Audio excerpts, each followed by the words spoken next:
I hope that you know that around 60% of the Himalayas actually lie on Indian subcontinent. It's that the highest mountains are actually located in Nepal.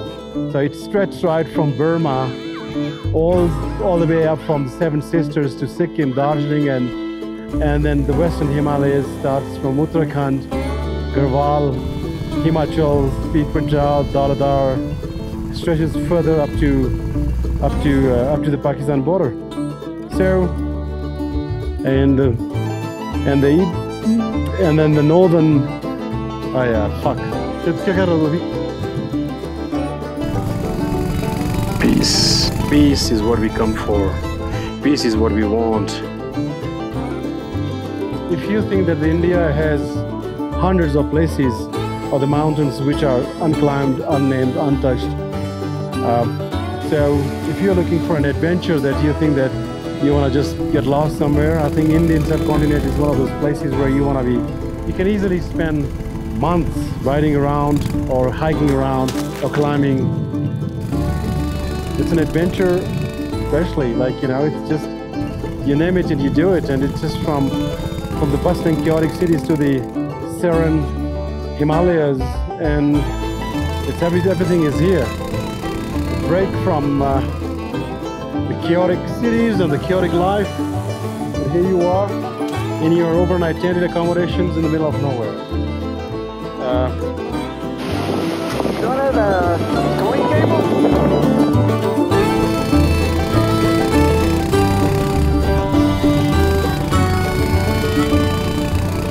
Well, we left the campsite this morning around 8:30, and now taking this short hike to the moon lake called Chandratal. Supposed to be 10 minutes walk, and do we really need to go down there? It's better from here.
This palace was constructed in 16th century, and historically speaking, you have seen the pictures of Potala, the palace, the capital of Lhasa, which is also very picturesque and high on the top hill, you know, one of its kind, unique. But Potala was built 4 years later than this palace. Always remember this. This palace was built before Potala. 4 years before Potala.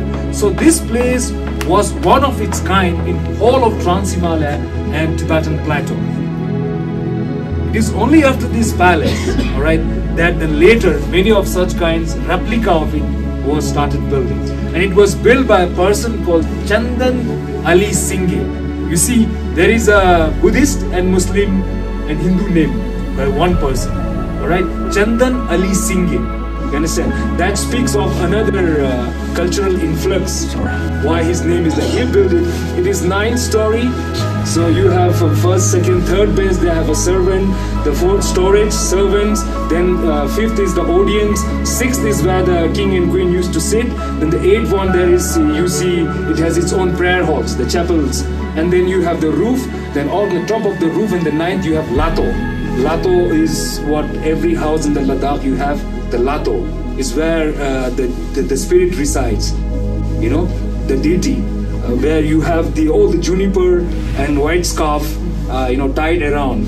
wherever you see in Ladakh a house, on the top of the house there is a small cell on the top of the house, on the head of the house, and there is some green branches, that is juniper branches, with khata, the white scrap which was given to you while welcoming to your hotel, that is tied around. So that is the dwelling place of the spirit of that particular palace or house or a temple. That's a protected house, the spirit house. And every year in the new year, we change the juniper branches. Every year on the New Year Eves, which falls mostly in the month of December. Alright, our calendar is called Rabjung. It is different from Georgian calendar or Saka calendar. Georgian is yours and Saka is the Hindu calendar. Ours is called Rabjung. It is different. We have 60 years cycle. All right, not of 100 years, 1 century, 60 years of circle. 12 animals, each animals represent each year. This is a dragon year. This year is a dragon year, so it's called Rabjung. It's different, it's difficult. You could only read and understand. So this palace was burned down when the Tibeto-Mongol War happened. Late 16th century, early 17th century, 1663, it is said, some say 1665. For 3 years, Tibetans and Mongols invaded Ladakh. Alright, there is a famous treaty of Tingmosgang. Tingmosgang is the name of a palace and a castle there, where on which name that treaty was signed between Tibet and Ladakhi king. Alright, we had to take the help of the Mughal who was ruling from Delhi to India. We took the help from the Mughals. Alright, 5,000 armies were sent, and we was able to ward off, push away the Mongol and Tibetan army who sat here for 3 years. They burned down. You can see all those things were burned down. This whole palace was burned down, and 3 years they sat here. And because that we had taken the submission of the Mughal Empire who was ruling the Kashmir. The governor was Hussain Beg, who was in Kashmir. Ladakhi king Dildan Namgyal sent his emissaries to seek the help from the Mughal governor Hussain Beg, who was ruling from Kashmir, to help us, to push these armies of Tibetan Mongols. But only on one condition it helped us, that our king had to convert into Muslim. So our king had converted into Muslim, a khupta was read, and the coin was stuck on the name of the king of the Mughal. So our first coin, if you see, the old is called Joa-like. Alright, our coin, which was first stuck, it was stuck on his name. So our king had converted, and you see the land was given to read the Muslim khupta, and masjid was built. And all this is because our king had to save his own kingdom, and we need the help from the Mughal armies to push back the Tibetan and Mongol invasion. And that is a famous war which took place, last great war we had with Tibeto-Mongol. Alright, then the treaty was signed, and based on the treaty, agreement has reached upon that Ladakh will pay a tribute to Tibet, the tea bricks. Ladakhi have salt butter tea, The tea is not grown here, it grows there. Tea brick was allowed to, import and pay, tribute from Ladakhi king to the Dalai Lama. So it's called Lochak or Lopak or Lochak mission, So the treaty was signed, and 10 points was, agreed upon, that how we pay the tribute, how the submission is. You can read in the Google, it's called famous treaty of Tingmosgang, and it was burned down, and recently it has been restored by Archaeological Survey of India.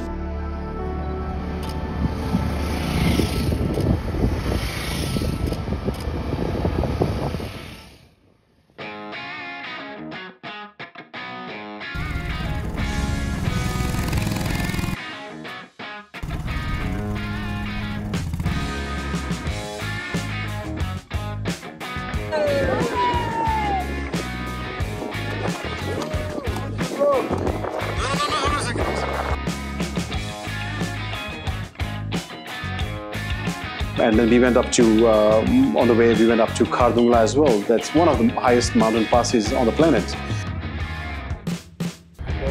I think it's amazing, but some part of this trip was supposed to be more combined in between the motorcycles and the roads and etc. But after all, they did the job. So I have no complaint. and I taking home a lot of adventures, a lot of experience in this trip, and it makes me just happy.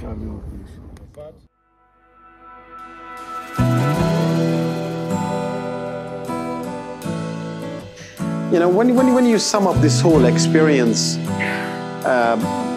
going to India on a motorcycle, taking the adventure of your lifetime, experiencing the bustling cities, the capital of the country, where you know, massive population is living, and then you slowly, when you start heading up to north, to the mountains, and then you just sort of enter into this sparsely habitated areas, and then the people living in the middle of nowhere. It's just so impressive.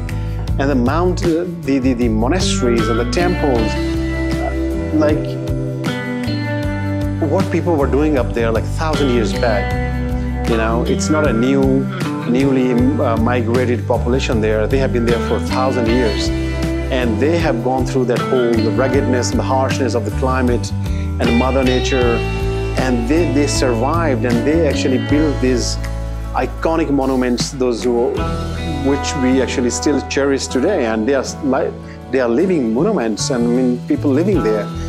And the road, I don't know how did they travel back in the day. Surely not on the back of horse, because these trails must have been most outrageous trails, and crossing the mountain high passes and doing the trade, which we are today actually doing on a motorcycle.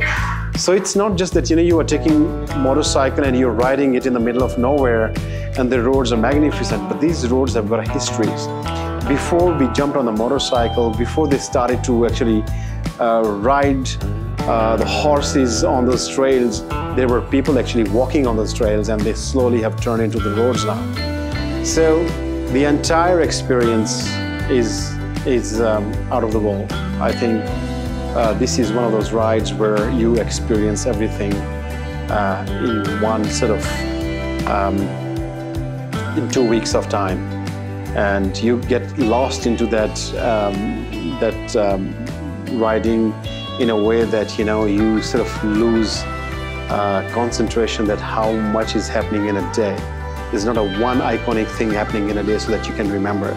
There's loads of things happening, and you just can't actually have a hold on it, and just fast visual, everything is just blowing on your face. It's dirt, it's dust, it's a truck in front of you just fuming out everything, and you're chasing it, and you're just trying to find your way to overtake it and to survive there.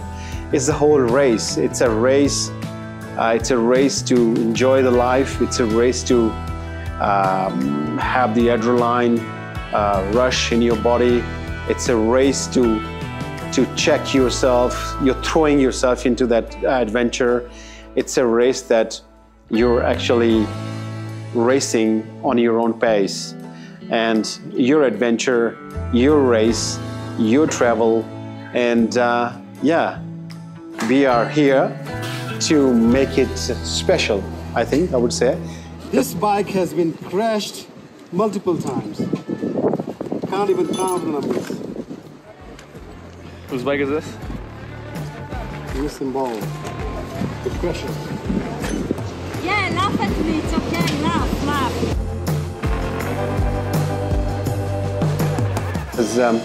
As a local knowledge, we know the land, we know the terrains, we know what risk it involves, we know how to play it safe, and yeah, motorcycle expeditions with its talented crew, we are actually 100% certain that we can deliver you one of the best motorcycle adventures in your life.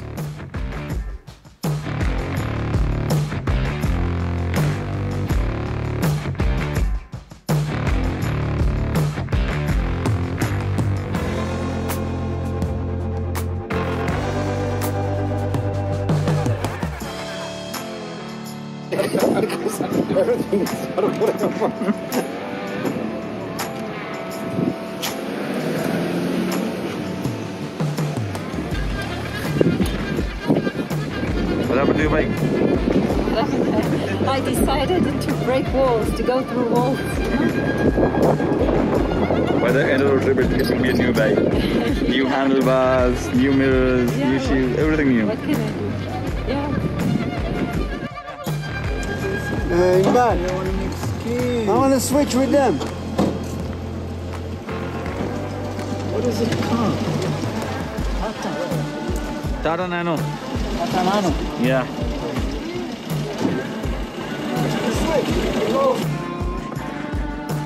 Ah, right.